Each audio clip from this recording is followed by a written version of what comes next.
You know, it's always great when you pull up Taz Alert, and what comes up is not only bushfire warnings, because, you know, it's a hot day, but also flood warnings. Gotta love it. And then the fire and the water joined forces and did a sort of pincer movement. It was terrible. You big sook. Colin had a problem and a microphone to spare. Thomas took it up and so the podcast went to air. For weeks and months they trolled through every single DVD. They've unwrapped all the ones they can and now they're cellulose free. Now they're cellulose free. Hello, dear listener, and welcome to Cellulose Free. My name is Colin, and with me, as always, is my fellow film watcher, compadre and son, Thomas. Hi, hello. What have you been up to? So, on Monday, I decided to do a run of errands, which took me all over the place. I think we need to draw a map. First, I went to the bank, and I put my money in the bank. Mm-hmm. And then I did a thing that I will talk about later. Right. And then I crossed the river and did more of a thing that I'll talk about later. This is all assuming that I will actually give you an opportunity to talk further on these things. You will. Right. I assure you that you will. We've got a film to watch.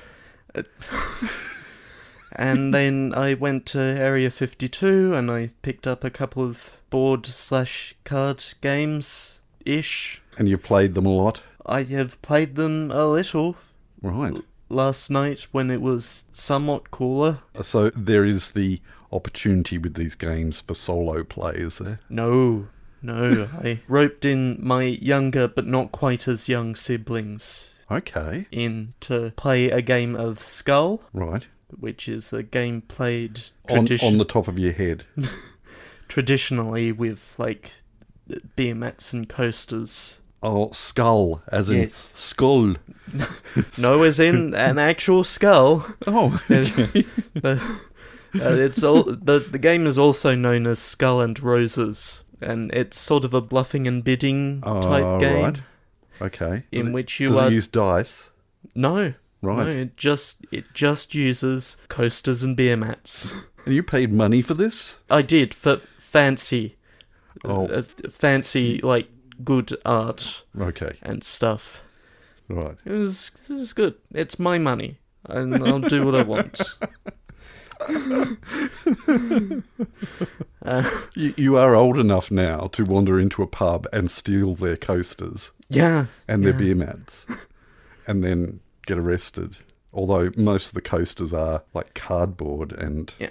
And these are also cardboard, but they're nice, thick cardboard with very nice art that I like. And I also picked up a copy of No Thanks, which is a game about not having a very high score, or at least trying to not have a very high score, and failing miserably. And you played this with said siblings as well? Yes. And what was the consensus of both these games? They both had fun. Right. But their brains had a bit of a workout. And also, it was only somewhat cooler than it is now, and I got very sweaty. Right. So I should have started off the podcast today by saying, hello, dear listeners. Because Thomas's forehead is glistening in the sweltering heat. Not yet. There's a sheen. It is somewhat warm in the... Yeah. We were debating as to whether we would record today due to the fact that the only air cooling that occurs in this house is in the Deranged Cat studio. Yeah. And whilst it's not being used as a studio, we have the aircon running in here and a fan blowing it down into the rest of the house to various degrees of effectiveness.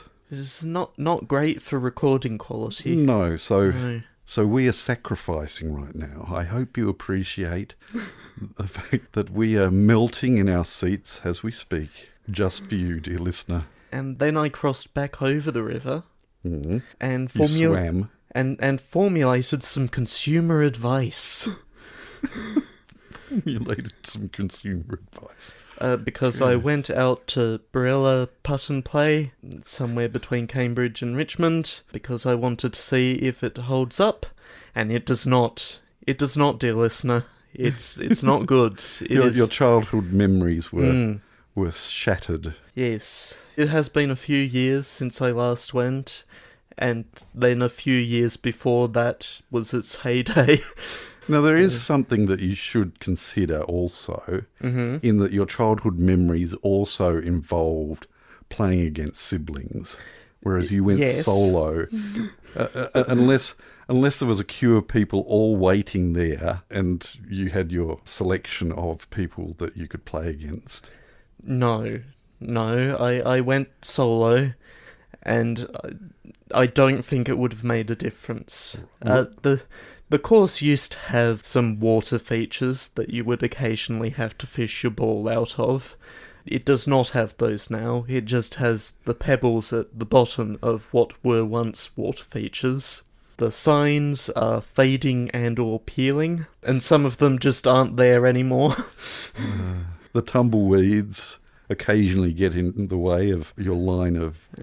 And the whole place just has the sort of air of not being there in another couple of years. Because in addition to the mini golf course being somewhat out of sorts, the pool that is also advertised on the big pylon outside is permanently closed. Good. Was there anyone else playing the course whilst you were? Yes, there was a mother and 2 children, one of which was quite small and uncooperative. And then I was looking at the bus schedule and at the time, and I got to hole 19, because the course has a 19th hole, and I was like, no, I should leave. And so I dropped my ball in the 19th hole, where it was promptly delivered back to the building, and left. You hope. Well, yes. one hopes. Because the rest of your story suggests that it is in a state of decay. Yeah. So, who knows? And then I went back outside, walked down the road, just to see the bus that I intended to get on drive past. And so you had to walk home. Yeah, and I either had to walk home or be stuck in Cambridge in some reasonably warm sun for an hour until the next bus came around, or you call for help. And so I called for help. You phoned a friend. I do consider my mother a friend. Mum's taxi at 25, eh? Right. Good. Well, what was I going to do? Get an actual taxi? You could have walked. I'd already spent enough money. I've walked from there. And that was the end of my day, apart from a shower that I had then, because my face was very salty. Aren't you glad that you got that image in your head, dear listener? Good. Yeah, the sweat had all dried. It was just salt. What have you been up to? What have I been up to? Well, the last couple of days, I have actually walked an hour to to Howrah Beach, and gone for a swim, and then walked an hour back. Right. Yes, in the sweltering heat. Mm-hmm. And how are you feeling after all that? I'm feeling invigorated. Right. I was feeling invigorated once I had the swim. So by the time I got to the beach, especially today, which is a little bit warmer today, I was quite in the state of I need to get into that water, and did so, and it was very nice. It was very nice yesterday. But by the time you've dried off and you start your trek back, it is a reasonable lump of hill that you have to get over to get back home, and then a smaller hill. So, yes, by the time I'd got home both days, but today especially, I needed another swim. So I had a shower instead. There we go. I showered as well. What else have I been up to? I finished watching with the younger kids the British show Press Gang. from, when I say childhood, I was a young adult when it first came out, but a young adult by then. And I must confess, I think I've watched it numerous times, but I don't think I'd fully appreciated how weak the last season is. I mean, there's only 6 episodes, but quite unremarkable the last season, and even the 4th season before that was fairly average, which is a real shame because the first 3 seasons, there are some really, really solid episodes in that, so that caused a bit of disappointment. A bit like your putt and play. Yep. The shiny paint had worn off a bit. But still thoroughly recommend the first 3 seasons if you can get your hands on it where you are, which is probably unlikely. All 5 seasons were directed by Stephen Moffat of Doctor Who fame. Well, not Doctor Who fame then. No. What else? I'm really excited, I must admit, that Netflix is tomorrow coming out with a series that I'm very much looking forward to about a kid who is one of the last people allowed to shoot bears. Right. His name's Avatar. Avatar, the Last Bear Ender. What? Ow. So that's coming out tomorrow. I'm a bit nervous because the animated series, I have a very fond regards to Avatar, The Last Bear Ender, the animated series. So, yes, that's coming out tomorrow. Looking forward to it. I am apprehensive. Oh, yeah. Have you seen any of the... I don't think I've actually watched any of the trailers, right. But I do know that the creatives behind the animated series were involved and then weren't involved. Yeah, which is a shame, but who knows, it could. It can't be any worse than the movie. Well, don't say that. We shall see.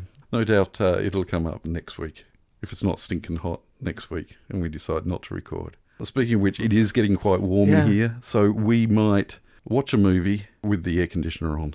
Yeah. And the fans blowing. And it's a film that I'm certainly well and truly familiar with. Yep. You have watched a number of times?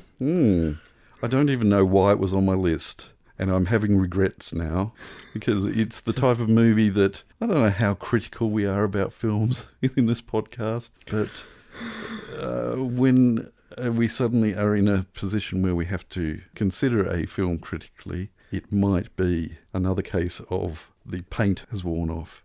We shall see. What are we watching this week? We are watching the film adaptation of the abridged version of The Princess Bride. And there is only an abridged version. Yes. It's somewhat of a deceit. And it got me confused when I finally bought myself a copy of it because it became available at the place I was working at the time. And then I thought, oh, hang on, it's the abridged version. Can you get the unabridged version? I quickly discovered that the writer, having a laugh at my expense, directed solely at me, I think it was. If you didn't have the abridged version, you wouldn't have all of the quote-unquote abridges, the footnotes and stuff about it. That's right. So, The Princess Bride, we're going to watch that, and then we are going to come back and we're going to talk about it. So we shall catch you on the flip side. Turn to side B. You mongrel. There is no side B, it's been edited out. This is the abridged version with no side B. Roll credits. Ding, ding, ding. Ding, ding, ding, ding, ding. Okay, no, seriously, let's stop. Let's turn on the fans. Turn on the fans.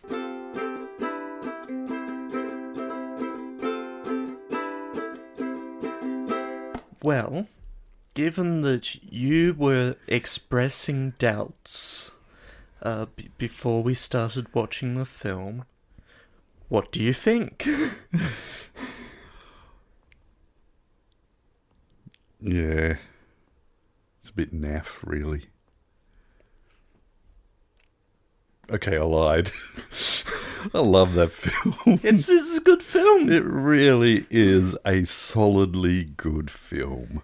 There is no let-up. The pacing is great. Yep. It doesn't outstay its welcome.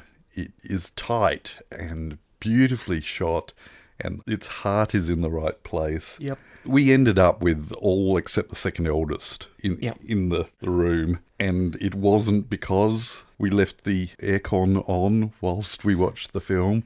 It was because they generally wanted to be in here, and they all just absolutely loved it. And it isn't a forced or Emperor's New Clothes type of reaction. No. It just is a genuine affection for the film. It just works. It really does. It all just works. And so much of it shouldn't. Mm-hmm. But certainly the cast is just impeccably chosen. And excuse me if I do gush, but it really is. I won't call it a perfect film, but it really is a solid, wonderful film. And it could easily have not been. But as I say, the casting just makes it. Mm-hmm. Every single character in it is a gem. And there's no upstaging. Everyone has an important role to play, and they play it at the right level so that it is a completely ensemble cast. And they could have skimped in a whole number of places, but everything is there for a purpose and built up to a high level of quality. I mean, the sword fight. Yep. That whole sequence was just so tight and so well choreographed. It brings back certain sword fights that I've seen since. Which Star Wars sequel was it? In Snopes' chamber? That would have been The Last Jedi, I think. Where they're fighting the red guys and there's fire, and that was so choreographed also, but felt completely choreographed. It was more like somebody ducks and then the lightsaber swings, and it just felt completely wrong. It did not feel like a natural sword fight at all. It was more like a dance. Whereas even though on the cliff top it was dance-like, it honestly felt like a proper sword fight. Mm-hmm. Any misstep and someone would take an eye out. That whole sequence just is one of many that just really, really work. And that leads into the fight with the giant, which is also excellent because Andre the Giant can act. Who would have thought? Again, he was yet another character who was just perfectly cast for this. And the chemistry between him and Inigo Montoya was superb. Gushing again, sorry. And then straight into the wine in front of me scene, which just works every time. It's perfect. Yeah. If you'd gone on maybe another exchange, it would have been too long. It was interesting as far as Fezzik was concerned. That scene where he asks about why Wesley is wearing a mask. Were you burnt with acid? And his reply was, it's just that masks are terribly comfortable. I think everyone will be wearing them in the future. How prescient was that? To be fair, we're talking about eye masks here. Well, you know. Then you've got the eye-cane powder scene that you said was just the icing on the cake as far as those three characters and the confrontation, establishing the swordsmanship, the strategy, and the mind power. I would like to point out, as far as Australia being populated entirely by criminals, we are actually descendants of Australian convicts, including one that arrived on the First Fleet, which used to be something that everyone was terribly ashamed of, but it is now a badge of honour to say that you're descended from a First Fleet convict. I think it's starting to swing back the other way. Yeah, it's a tricky one. Yeah. How can you bring yourself to dive headfirst into that sand? I have enough difficulty diving into water, but I cannot comprehend how that whole thing worked. I mean, what's underneath? I don't know. Was there a sort of a rubber flap that opens up to let the body through? Or I feel like there has to be some sort of void underneath it, because otherwise you're just diving head first into quicksand. Yes, and when they came out again, there was certainly no real evidence of it being wet as such. No. It was definitely dry. And then you've got the rodents. Of unusual size. They were of unusual size. And quite obviously someone in a costume. But as soon as your mind gets past that, it's a great fight sequence. It works. It really does. I'm gushing again, and I shall stop. And then a bit of despair, true love. True love. And they all live happily ever after, except for the guys who don't. And my name is Inigo Montoya. Hello, my name is Inigo Montoya. You killed my father. Prepare to die. Could you give me a little more? Hello, my name is Inigo Montoya. You killed my father. Prepare to die. Like you're reading it from a newspaper. Hello, my name is Inigo Montoya. You killed my father. Prepare to die. But we'll get to that. We will. We are Foreshadowing something in the next segment. And then to the pain. To the pain is such a good speech. It really and is. It works. It all just works. Oh, dear listener, if you have not seen The Princess Bride, please get your hands on a copy or find it somewhere streaming. I don't know where it's streaming anywhere else other than in Australia, where it's streaming on Stan. Do yourself a favour. And I'm pretty sure the book is also pretty good too. Yes, that's on the shelf, and it has been read. Yep. So it's not still under wraps. Was it to begin with? If I had any nitpick to make about this film, it would be the final song in the closing credits. Yes. I find it really droll, dull, and boring.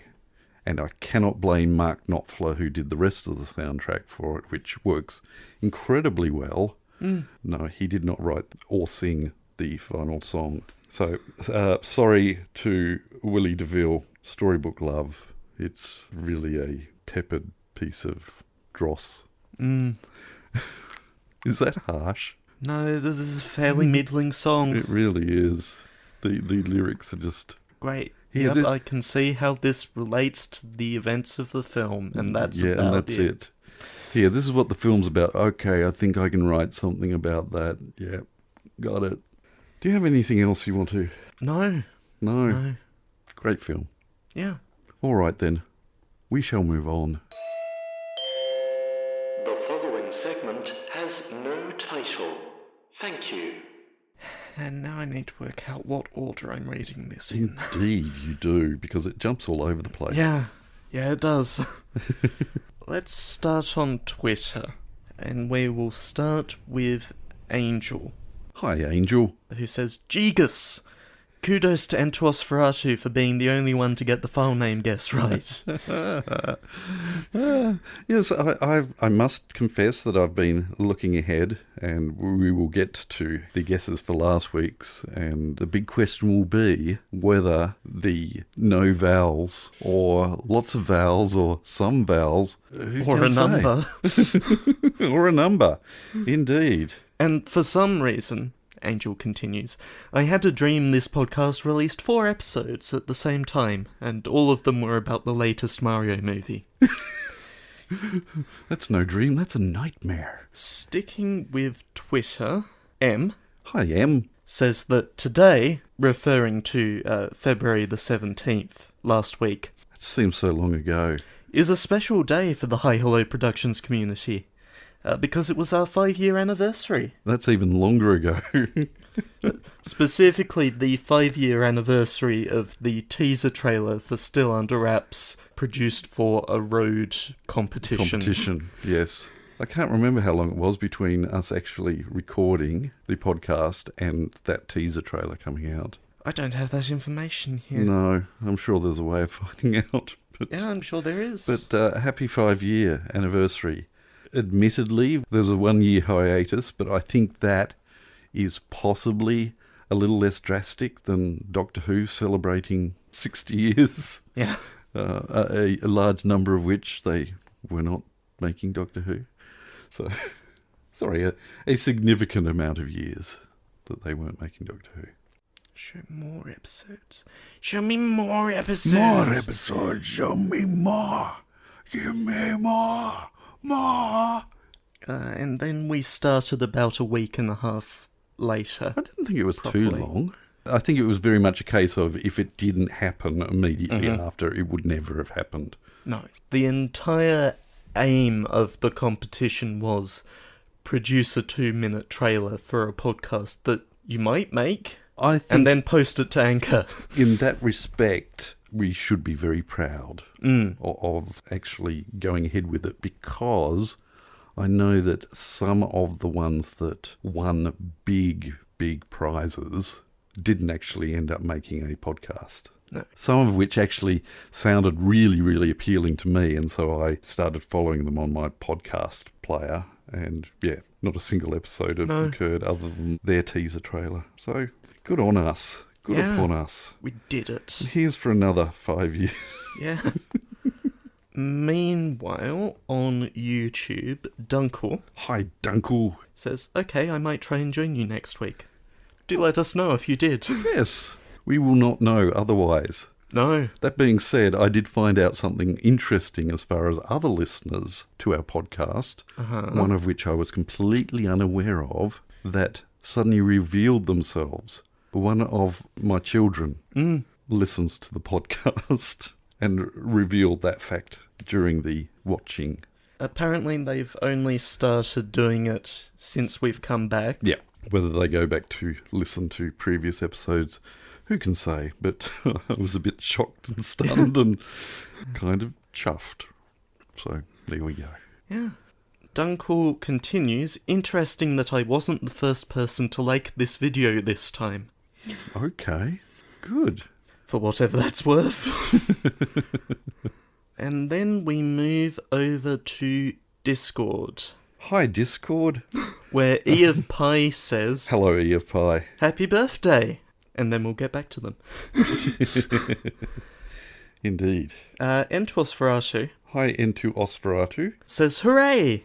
Pins arbitrary point next to honorary point. Oh, be careful with that pin. Yeah. Yeah. I have to say, I don't think I've read any of the stories these were based on, despite having read quite a few Dahl books growing up. I think my favourites were always Charlie and the Great Glass Elevator. Yes, that was my first experience with him. Which I'm Actually, sure... I'll tell you a lie. It was not, but I'll get to that. Which I'm sure was just great for context, given that that is a sequel. Roald Dahl didn't do a lot of sequels. No, but I know that was read to me in grade 4, but I can't remember whether Charlie and the Chocolate Factory was. And, Entuosferatu continues, perhaps oddly for a kid from California, Danny the Champion of the World, which might be the most English countryside book ever. It very much is. I confess I have not read that one, but I have seen the film adaptation with Jeremy Irons, and his actual son played Danny. So it was a father and son pair playing a father and son pair. Right. Getting back to my very first experience with Roald Dahl was with a book that is slightly better known these days than probably 60s, 70s, 80s and pre-internet, which was actually his very, very first book, which he wrote for Disney. He was writing the screenplay and wrote the book for a film called The Gremlins, not to be confused with the furry creatures who you don't get wet, but it was set in World War II with gremlins that would tamper with aircraft, and it was going to be an animated film. And he wrote the book for that, and it's fairly hard to get. There has been reprints fairly recently, but for a long while there, a decent copy of it could fetch an absolute fortune, because the film ended up not being made. Mm-hmm. And so they basically only did 1 or 2 print runs. There was a print run done in Sydney, an even smaller print run than done in the US. So technically the Australian copies are even rarer. And my grandmother, when I was growing up, had a copy in her house, and I used to love it. And it wasn't a good copy, as in the front cover, for all the time that I can remember, was missing. So it was a hardcover book, missing the front cover, but the story was still all there, and I absolutely loved it, and the illustrations were great.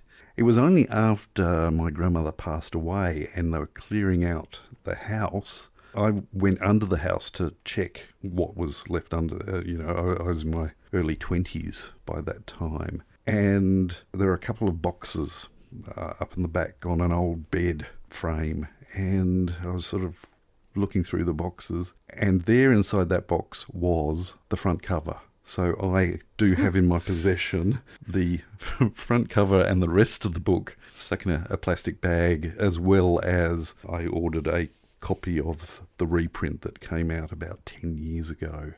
It was done quite a limited. 20 now. Oh, is it? Yeah. Okay. So I don't know what your chances are of finding a copy of that or having read that, but it's quite fun. There's certainly a long and troubled story behind that happening. So, We're not done with Ventuos for Art. Oh, does he go on? He does. He continues, I grew up in the California Central Valley and then in the Sierra Nevada foothills and have since moved to Washington State. Right. I am medium on spiders and have to say that I don't miss needing to remove one from the bath every time I want to take a shower or checking for black widows in the garage. Not to mention scorpions and centipedes in the house. Oh, no dear. thanks. No. It was funny, in the past week, I've removed 2 spiders from the house, and one of the kids removed one from the house as well. It's that kind of weather at the moment. Mm-hmm. The mention of scorpions. Tasmania does have scorpions. They are not deadly. My very, very first experience with a scorpion was when I was 15. Went to Maria Island, which is a small island off the coast of Tasmania. And everyone, when they found out I was going to Maria Island, said, watch out for creepy crawlies. There's snakes and insects and what have you on this island, so be careful. And so I was a little nervous about the place, but didn't have any problems. My plate and bowl and cup and cutlery were in a cloth bag.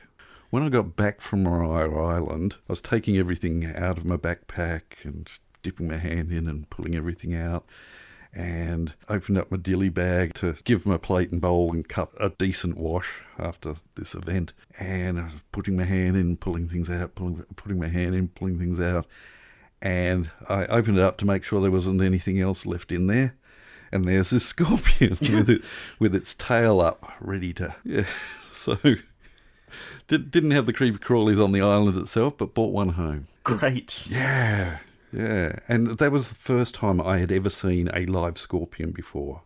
And really haven't seen any since, except for on a bushwalk, a night walk. And I had a very, very early LED headlamp that must have been emitting a fair amount of UV light. And walking down this track with a mate in the dark with the headlamp on, and would see these glowing things skittering across the path in front of us, and investigated what these things were, and sure enough, there was a big family of scorpions in the middle of this path.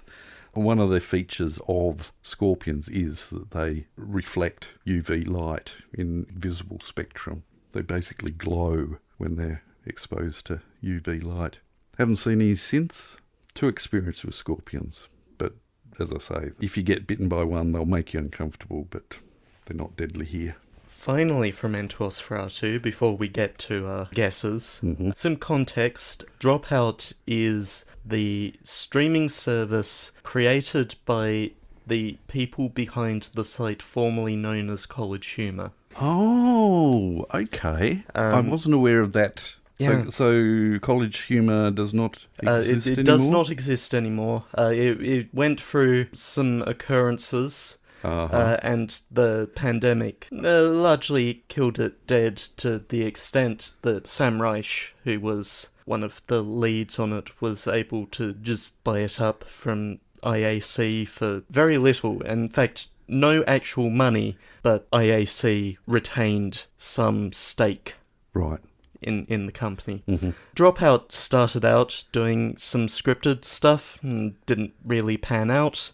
They have a D&D show, very popular, keeps the lights on, and for the past couple of years they've been doing improvisational comedy formats of various varieties. Just a bunch of unscripted comedy. And it's been great. And one of those formats that sprung up out of Game Changer, which is just whatever nonsense Sam wants to cook up for an episode. Just play a game that the contestants don't know about beforehand. One of the formats that sprung up from that was Make Some Noise, which is basically just, I give you a prompt, you do what you want with it. Right. And there's mini-games in between, and one of those mini-games is, I think, Take Some Direction, or Taking Directions, and one of those, which just so happened to have been posted publicly over the past week, was an excellent round in which these three comedians take direction on the "My name is Inigo Montoya" line. Yep. And it's great. We just shall great. Add a link in the show notes. Yeah, and Dropout's just been putting out excellent improvisational comedy content. Most of it behind a paywall, which I am gladly paying for, because it is that good. Cool. Yeah, it's great. Well, thanks for that link. And with that, I think we can move on to the guesses. We can. I was going to, write down at the bottom of this doc which guesses I was going to belong suggest that would be a good idea. And it was a great idea, if I'd done it, which I did not. No. But I've worked out what I'm doing now. Good. We have one guess which is shared by 3 people, and 2 unique guesses. Ooh. Let's start with the unique guesses. From M, we have 4 wizard, which is to say the number 4, WESRD. An interesting guess. It is an interesting guess, and Yes. it sort of makes sense It given does. the title the episode eventually got. But were you thinking of that title? No. No. No, I was not. The other unique guess is from Dunkel, who guesses Roldal, ROLDAL, which is With vowels. also an interesting guess. Mm. And also incorrect.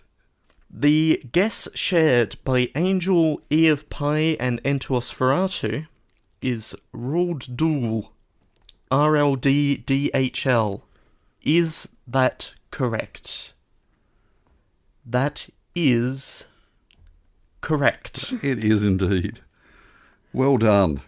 Good guess. Arbitrary points for all. I return back to the no vowels. Yeah. The big question is, what did I go for this week? I had to remind myself. Look at the recording device. There are rather too many consonants for it just to be no vowels. Yes, it's a tricky one. Well done, everyone. Thank you for your contribution. Please have a go at this week's episode. Title, what am I looking for?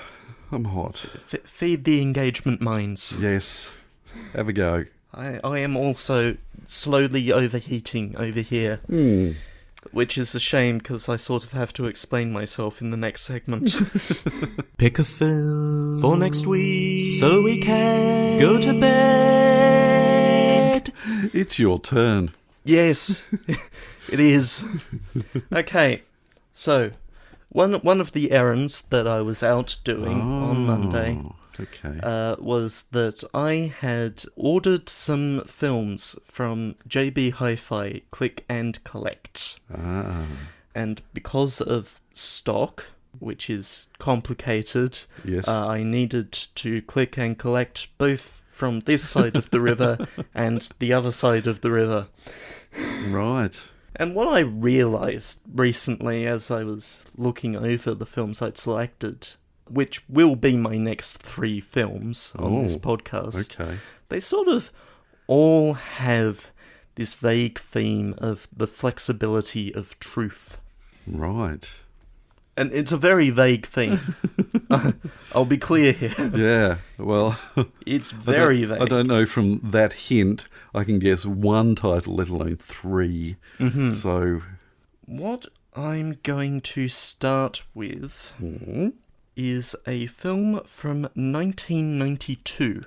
you weren't even born then. I wasn't even born then. Wasn't even married then. I wasn't born before the second film I'm intending to show either. Okay, 1992. 1992. Mm-hmm.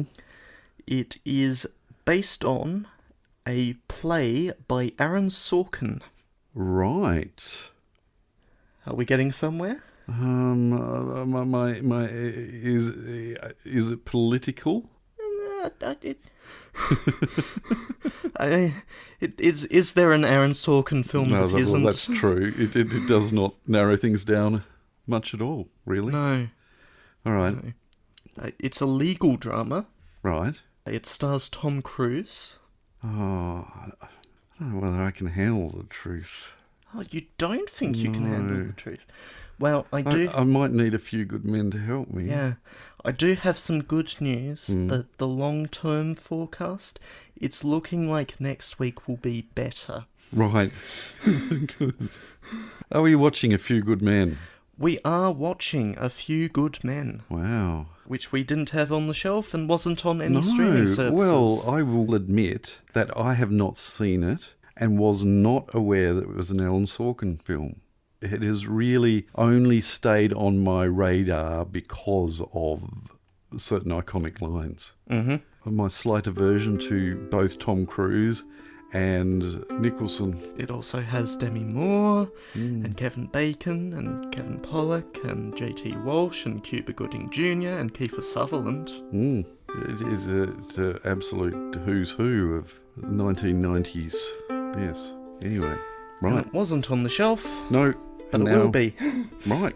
Cool. It will be on a shelf, Yes. whether it's ours or mine. Yes, I'm assuming you have not scanned it in. I have not. And you I won't have not scan scanned in any of the other films. No, I must admit that there are a couple of films that I have tucked away on shelves that I have not scanned in because they are potential films for us to watch.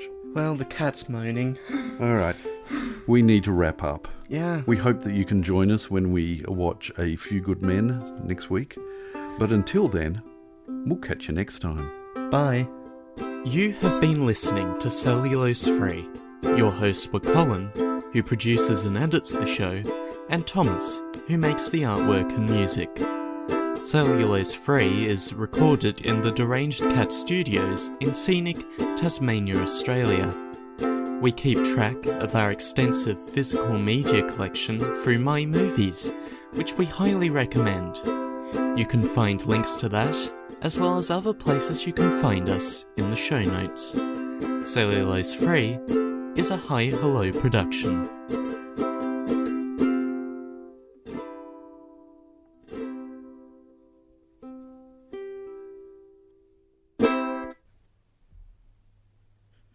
Was that the cat or was it people? That is the cat. Oh, weird. I'm pretty sure that's the cat. I thought it was giggling people. No. Okay. No, it definitely wasn't giggling people. Okay, because it is 10 o'clock. Right. Right. So we should wrap up. We should. Danny, the Champion of the World, which might be the most English countryside book ever. It very much is. It very much is. I confess I have not read that one, but I have seen the film adaptation with... what's his name? Plays... a character in a piece of media? Don't turn your back on me. Don't turn your back on me. The Lion. Don't turn your back on me. Mufasa? Mufasa. No. Scar? Scar. Yes. He did the voice for Scar. This is going to annoy me. So much so that I'll edit all this out once I've found out after Thomas has looked him up. It gets sort of complicated. Just find it. Now, do you want Jeremy Irons? Jeremy. Okay, Jeremy Irons. Jeremy Irons. Yes. It gets complicated because Jeremy couldn't quite do Be Prepared, and so Jim Cummings did Be Prepared. Is that right? Yeah. I always thought that was him doing it. No. Oh, Jim Cummings did a very good job of impersonating Jeremy Irons then. Oh, sorry. No, it's even worse. Jim Cummings does some of Be Prepared. Uh-huh. Right. Because Jeremy Irons developed some issues with it, and they only re-recorded some of it. Developed issues with it. With his voice during the... Okay. Yeah. Right. Weird. Yeah. Mm.